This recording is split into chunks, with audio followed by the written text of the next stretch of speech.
Aux alentours de 3h du matin, alors que tout le monde dormait, le chien commence à aboyer. Le lendemain matin, mon père me dit « Écoute Marie, j'ai vu quelque chose de bizarre cette nuit, est-ce que tu veux bien regarder avec moi ?» Mon père a installé des caméras donc dans le salon et c'est là que je vois le chien qui aboie vers donc ce qu'on pourrait voir sur la caméra, une ombre assez blanchâtre. Du coup, tout a commencé quand j'avais 12-13 ans. C'était dans ma maison familiale dans laquelle j'ai toujours vécu avec mes 2 parents et mon petit frère. Petit à petit, des petits événements étranges, des petits phénomènes ont commencé à arriver dans la maison familiale et plus précisément dans ma chambre. C'est une petite chambre de petite fille quoi. Donc tout était bien et puis petit à petit j'ai commencé à me sentir mal à l'aise avant d'aller me coucher. Je voulais plus trop aller me coucher, je demandais à ma mère de rester sur le canapé. J'ai commencé aussi à me réveiller en pleine nuit en sursaut en sentant des présences. Donc évidemment j'allumais la lumière, il y avait absolument personne dans la chambre. Ça a commencé à s'accentuer petit à petit et en fait j'avais une petite télé dans ma chambre.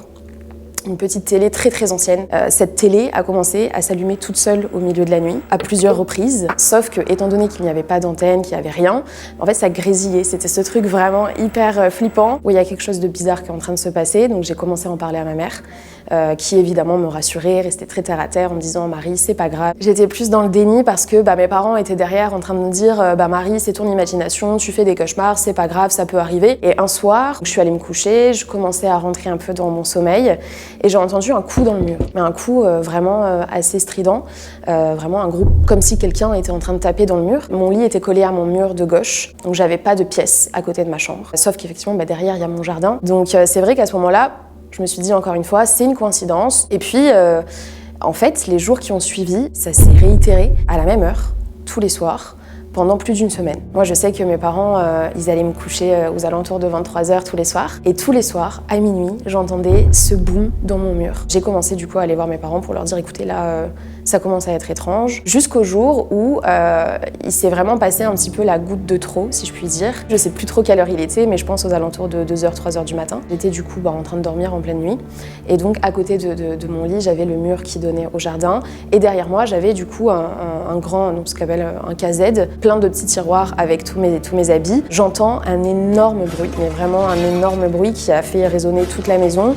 Mes parents sont arrivés en trombe dans ma chambre en me disant « Mais qu'est-ce qui se passe ?» Ça a réveillé tout le monde, mon petit frère était réveillé, etc. Donc on essaye de regarder un petit peu dans la chambre d'où ça peut venir.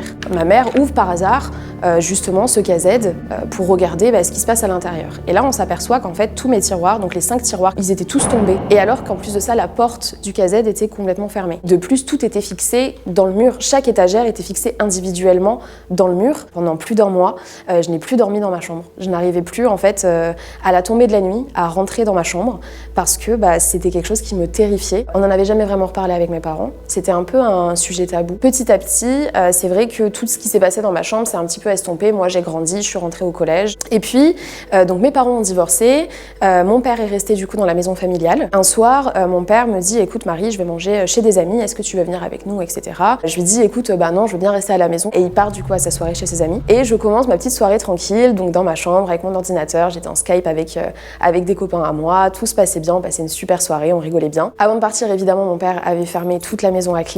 Aux alentours de 23h, donc j'étais toujours en Skype avec des amis. Et j'entends du coup la douche, qui est la pièce à côté de ma chambre, qui s'allume. Donc je vais éteindre la douche, je reviens dans ma chambre. Une vingtaine de minutes après, la douche se rallume. Et du coup, mes amis me disent « Attends Marie, ça fait 2 fois que ta douche, elle s'allume toute seule, c'est quand même un peu bizarre, tu trouves pas ?» Donc je rééteins la douche une seconde fois. Et puis je retourne en Skype tranquillement avec mes amis. Jusqu'au moment où la douche se rallume une 3e fois. Et puis donc du coup là, je dis à mes amis « Bon là par contre ça commence à être bizarre. » J'éteins la douche. Je reviens dans ma chambre et voilà. Mais c'est vrai que moi, à ce moment-là, dans ma tête, je commençais aussi à me dire quand même, bon, ça fait beaucoup. Donc j'envoie un petit SMS à mon père pour lui dire, écoute, t'as pas eu un message des voisins qui te disait qu'il y avait un petit souci au niveau de, je sais pas, des douches, des interrupteurs, des lumières, je sais pas, peu importe. Mon père me dit que non. 1 heure plus tard, coupure de courant dans toute la maison. Tout s'éteint, ma lumière s'éteint, mon ordinateur qui était branché au niveau de la prise s'éteint aussi. Donc sur le moment, je prends tout de suite mon téléphone avec moi, donc je mets le flash. Donc là, c'est vrai que je traverse toute ma maison avec mon flash flash. Je vais jusqu'à mon garage, je suis pétrifiée. Et arrivée à mon garage, du coup, j'appelle mon père et je lui dis, écoute, papa, explique-moi, dis-moi comment faire pour rallumer la lumière, etc.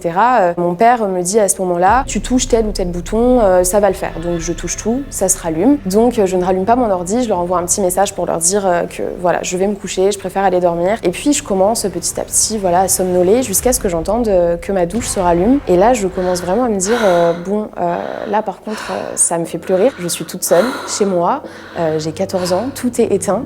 Donc là, je ne sais plus quoi faire. Je suis partie dans mon jardin et j'ai directement appelé mon père en lui disant, là, il faut absolument que tu rentres parce qu'il est vraiment en train de se passer des choses très étranges à la maison. Donc il est rentré immédiatement et j'ai mis beaucoup de temps à m'endormir. À ce moment-là, mon père, quand je lui raconte un petit peu tout ce qui s'est passé, il m'écoute, il me rassure, il me fait comprendre, entre guillemets, qu'il me croit dans ce que je dis. Il me dit que la douche, ça devait être un petit problème. Il a appelé le plombier la semaine qui suivait. Il n'y avait aucun souci, d'ailleurs, au niveau de la douche et des tuyaux. Le lendemain, mon père a également été demandé aux voisins s'il avait eu une coupure de courant général. Et tous les voisins nous ont affirmé qu'il n'y avait eu aucun souci dans les heures où moi, j'ai vécu tout ça du coup chez moi. Donc le temps est passé et puis arrive 2016-2017. Donc mon père avait trouvé une nouvelle compagne. On était toujours dans la même maison familiale. Et puis un soir, du coup, donc on a fait un petit repas avec ma belle-mère, ses enfants, etc. Et on est allé se coucher tout naturellement ensuite. Et aux alentours de 3h du matin, donc ma belle-mère avait un chien, un petit chien qui était très gentil, qui n'aboyait jamais, qui était vraiment adorable. Alors que tout le monde dormait à la maison, le chien commence à aboyer. Je décide de me lever quand même parce que ça fait vraiment un bruit pas possible dans toute la maison. Et je me dis, bon, je vais essayer d'aller le calmer si personne n'y va. Donc j'arrive dans le salon, ma belle-mère était en bas en train d'essayer de calmer le chien. Il regardait quelque chose dans la cuisine, donc on ne sait pas quoi. Mais nous, quand on allumait la cuisine, voilà, il y avait strictement rien. On essaye de calmer le chien tranquillement, on rigole un petit peu avec ma belle-mère, on se dit bon, c'est pas bien méchant, et on retourne se coucher. Le lendemain matin, du coup, je me lève, je vais dans la cuisine pour chercher mon petit-déj, et je vais m'installer sur la table du salon, du coup, avec mon père. Et donc, mon père me dit, écoute Marie, j'ai vu quelque chose de bizarre cette nuit, est-ce que tu veux bien regarder avec moi parce que j'ai peur de le montrer justement donc à sa compagne. Mon père a installé des caméras, donc dans le salon, une caméra grand angle qui filme tout, et donc dans mon salon, donc ensuite il y a la cuisine qui est juste en face, donc on a aussi la vue sur la cuisine. Et c'est là que je vois effectivement donc le chien qui aboie vers donc ce qu'on pourrait voir sur la caméra, une ombre assez blanchâtre. C'est vrai que cette ombre, elle était quand même assez imposante. Je sais pas trop comment expliquer, mais c'était assez étrange à regarder. Donc c'est vrai qu'à ce moment-là, bon, avec mon père, on finit par se dire, bon bah d'accord, bah il s'est passé ça, et ça ne s'est jamais reproduit. Le chien n'a jamais réaboyé dans la maison, et cette ombre restera du coup un sujet. D'ailleurs, aujourd'hui, j'en ai toujours pas reparlé avec mon père de ce qui s'est passé ce jour-là. Et donc après tout ça, mes parents étaient divorcés, forcément, depuis mes 14 ans. Et du coup, un soir, j'étais chez ma mère, donc je vivais tout le temps chez ma mère, toute la semaine, donc avec mon petit frère. Et ma mère habitait dans une vieille maison. Et en fait, ma maison faisait 2 étages. Tout se passait bien, tout était nickel, pas de problème, pas d'esprit, pas de phénomène, rien du tout. Et puis, un soir, il était environ 2h du matin, j'avais soif. Donc j'avais juste envie de descendre au rez-de-chaussée. Et je tombe du coup sur ma mère qui était dans la cuisine à ce moment-là. Donc du coup, je la regarde et je lui dis, bah, qu'est-ce que tu fais ici? Moi, je suis venue chercher à boire, mais toi, tu fais quoi? Et elle me dit, écoute, j'en ai marre de cette télé qui s'allume tous les soirs. Et du coup, je la regarde et je lui dis, bah, ah bon, je savais pas que la télé s'allumait tous les soirs, c'est nouveau ça. Donc je vais me chercher une bouteille d'eau, je m'installe à côté d'elle dans la cuisine sur la table. Et c'est à ce moment-là un petit peu que les langues ont commencé à se dénouer, on va dire, et qu'on a commencé à 2h du matin avec ma mère à parler de tout ce qui s'était passé du coup dans la maison familiale dans laquelle on vivait avec mon père et mon frère.